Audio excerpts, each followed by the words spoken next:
Deuteronomy 12:19. Hishamer lecha pen ta'azov et halevi kol yamecha al admatecha. So we have here this idiomatic expression at the beginning, Hishamer lach, and this is a nifal. We've got a nifal imperative. This is an imperative 2ms. Notice we have no subformatives here at the end, so it's a 2ms. And we have the verbal root shamar. Now we saw this in a previous video, and again this is the way of saying be careful, essentially.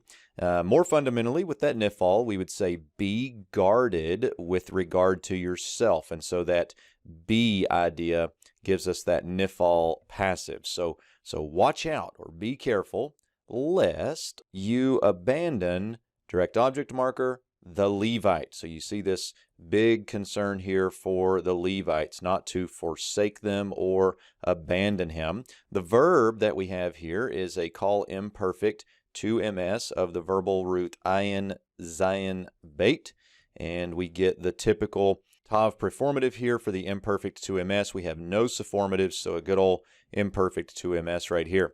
Now the preformative vowel has changed to an A because of the one guttural, so you maybe review some of that morphology, and we also get the vocal schwa here under the guttural instead of the normal silent schwa from the paradigms.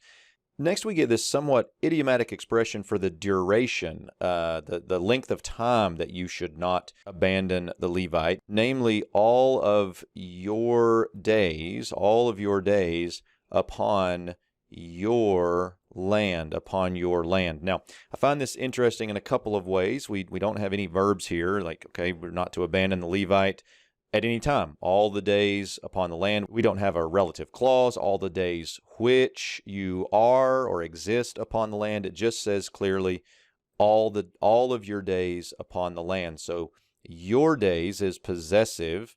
Your days, the ones you're living on the land, and then also now your land gets possessive. Your ground is possessive now. One of the few times we've seen that up until this point. Usually it is upon the land, and understood to be the promised land that they're giving, but now we get it to be your land. So be careful lest you abandon the Levite all of your days upon your land.